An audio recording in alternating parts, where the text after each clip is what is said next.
Kia ora and welcome back to the channel. I'm Elvie and today we are doing some monochromatic paintings. I have 12 in total, but for today, for this video, we've got some animal portraits that I drew.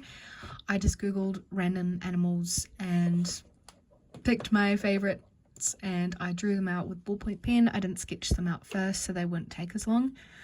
Because these are just going to be studies, and I am using my curated set. So these are colours that I've picked out personally amongst all my watercolours and kind of narrowed down into 12 colours that I like and that I kind of want to put together and use as a palette. As I do each colour, I'll tell you the brand and the colour name, I'm pretty sure, but I can't remember the pigments and I didn't write them down, so we're just going to work off that. Today's video consists of Roman Schmall, Lemon Yellow. I've swatched them out down the bottom. And then we've got Da Vinci's Hans Yellow Warm, I believe. And then we've got Shinhan's Vermilion.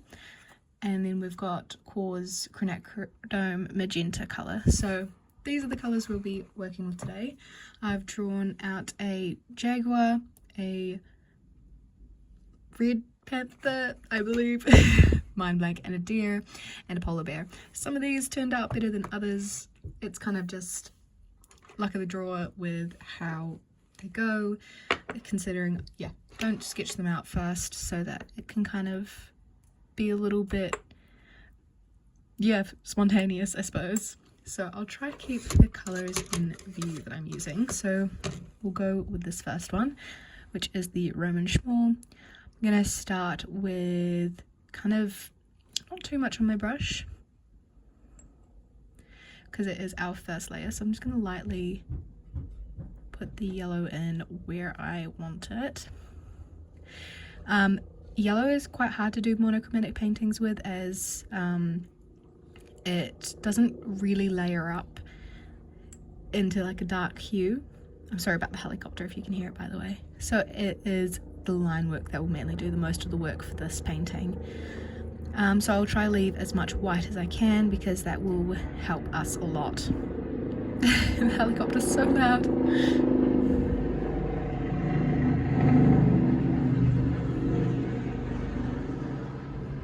You can do these kind of things with any palette. I did it a few years ago now with my White Night set, and I did 36 of them, I believe, and I really enjoyed that.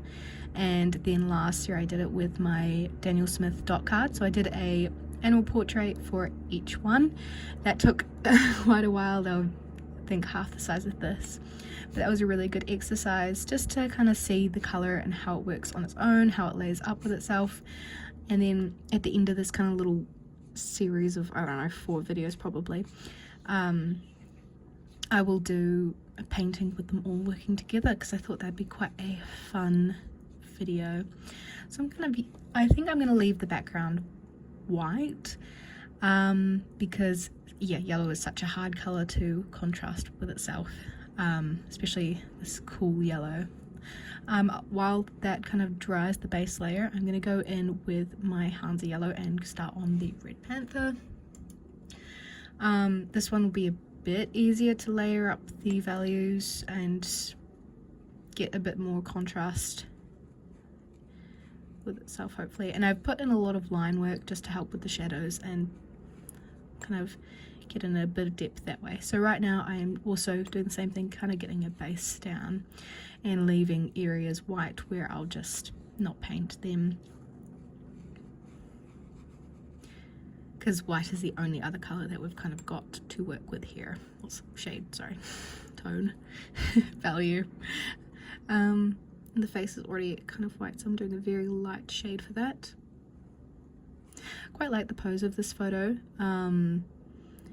I have no idea who took these. I've just googled them, like googled photos, and kind of picked my favorites based on the pose and what I felt like drawing, and that's kind of how it goes. I think I've mixed a bit of red in that color accidentally.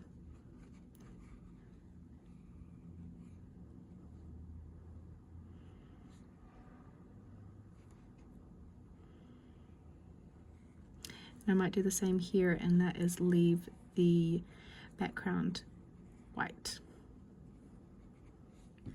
So that's kind of the start. If I move it along, we'll go on to the deer. This is kind of the plan of attack, which is to, how do I do this? Maybe here for now. Is just kind of slowly layer them all up together over the same page, and then as I go on, I can go back and forth.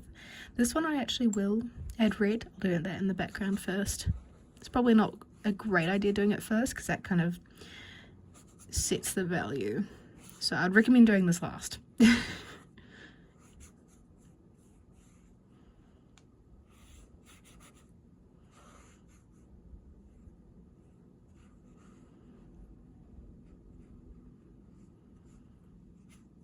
And yeah, I don't want to spend too long on these. These are just quick, fun little things to do.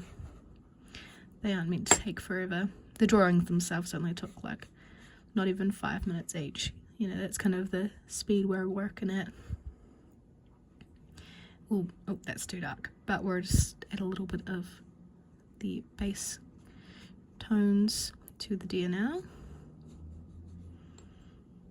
At the moment it'll probably blend in a bit with the background, but we'll add some darker tones as well. I don't love this drawing, and that's okay. I don't need to love them all, but I think it's just the face is like, that's the one thing you don't really want to mess up, and I think I did mess it up a little bit here. So we'll just let that dry here anyway, and then we'll move on to the polar bear. So I'll move that off for a little bit. Keep moving it.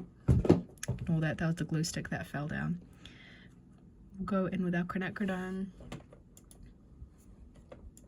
Just trying to find the image of it that I've got up on my laptop. I kind of just opened them all and hoped for the best. So we've got quinacridone here. Polar bears don't need much value for this because they're already white, their fur. And quinacridone's quite a strong colour, especially Core's quinacridone. I quite like it. It's very intense. Just adding the shadows in.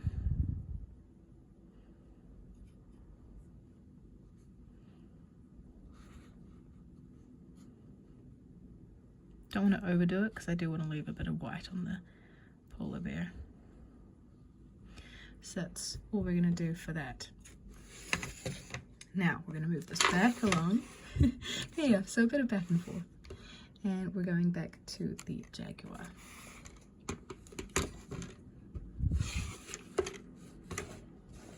Trying to let you see the colours as I'm using it.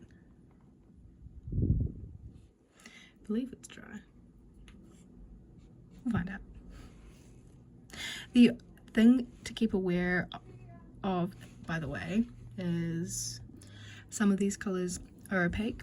So if you do a pen drawing like I have, and you're building up the layers on top, it might actually just be like cover up your pen, and your pen might look a little bit mucky, or you can't see it as well. And that's just because the pigment is a bit heavy and opaque. So gouache is opaque, covers your surface. Watercolour, lots of the ones that are kind of transparent is what the word is. You can see through it, and that's kind of like how you see the glow of the paper behind it. It's kind of its specialty is being transparent. But lots of different watercolours have lots of different qualities, so it's just something to keep an eye out for. Cadmiums and heavy pigments like that tend to be quite opaque. That's when starting out, it's definitely something to get used to, maybe something that's a bit intimidating, and to kind of learn how to work with, use. Another reason it's not the greatest thing for some people is because it muddies up mixes a bit. And that's the same if a colour has a white pigment mixed in with it. It can muddy up the mixes and make it, all kind of like a murky It's hard to describe, but yeah, not a clean mix, which is when it is still transparent, I suppose. This one's actually doesn't need too many more layers to this. I'll add a little bit more into the tree. Sometimes it's good to just know when to stop and not to overwhelm the work with your layers. I don't do too much layering if I do quick paintings like this, but everyone's got their preference on how many layers they like or how much time they want to spend on a painting.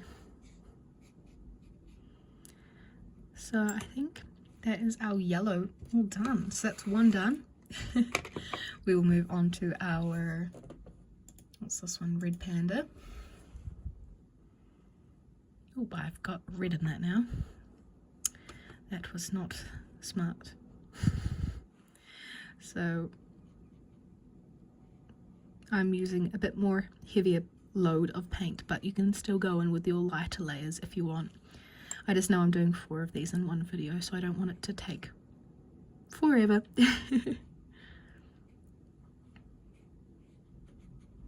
So I'm just building up the coat a little bit because the coat is quite dark, but I'm still leaving it so you can see the layers below still. So, and then we'll add some heavier stuff to the legs. And we're leaving a highlight here so that it doesn't all look the same color.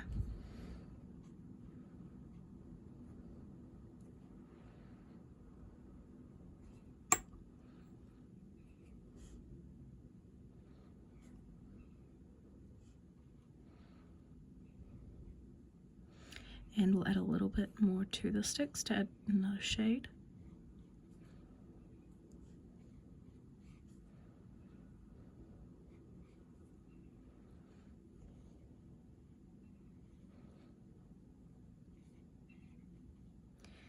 I might come back to this when I'm undecided.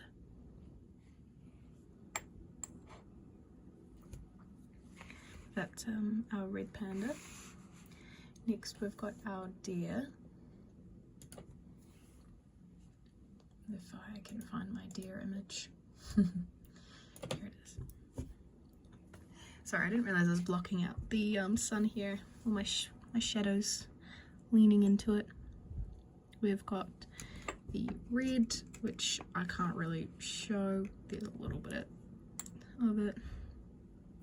Oh, I picked up a lot of paint. I did not need that much paint. I'm wiping it off on a sponge, by the way, if anyone's curious why my paintbrush goes off camera, so that it helps unload a bit of the paint that I've got on it without adding more water. Because if you have too much water on your brush, it can make it hard to control where the paint is going.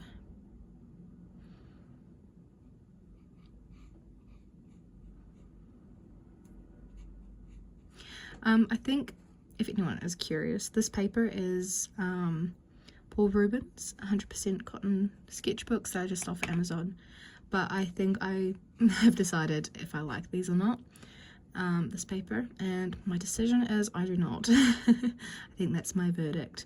I think it flattens the colors quite a bit, and with granulation, and it's hot press, so the texture kind of looks really weird on it, instead of it settling into the grooves of the paper.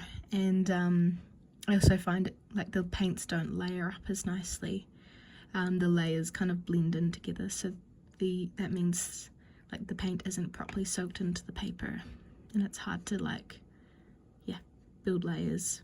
That's how I found it anyway. If you've used this paper before and like it, let me know. I love to hear other people's experiences with paper, especially because paper is so, people love or hate it depending. And it is always nice to have a cheaper cotton paper as well, since 100% cotton paper can get quite expensive. I think I'm happy with that. This is back to the polar bear. with the Monochromatic magenta. We can add a little bit. I think that, oh, that is too bright. I think I will add a background shade to this. I think it would be very nice since I don't have, well, maybe not. Don't need it.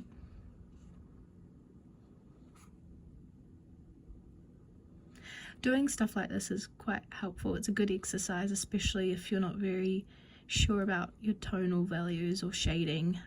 It means it takes out all the other colors you're working with, and you're just left to build up shadows, and your drawing as well. It's good to practice that as it comes into play. But yeah, you kind of learn to layer up, and yeah, the importance of it, and the shadows and stuff like that.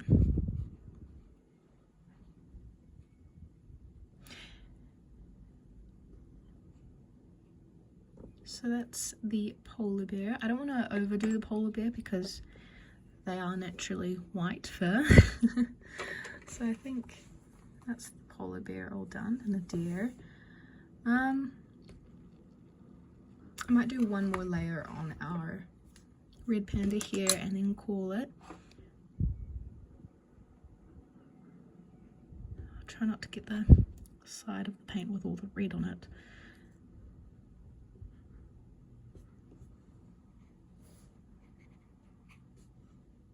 Can't quite tell what I'm doing. Oh, too much.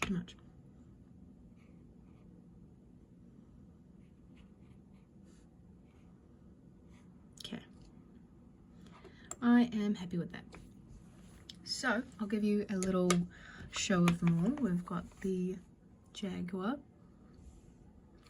Roman small lemon yellow, quite nice. We've got the red panda here, quite like the face on this one, with Da Vinci Hansa yellow warm or medium. And then we've got Shinhan's vermilion. This is a really nice warm red. And then we've got the core Monochromatic magenta, which is also really nice. Overall, it's a very fun spread. I think it's a good range of yellow and a good range of red here.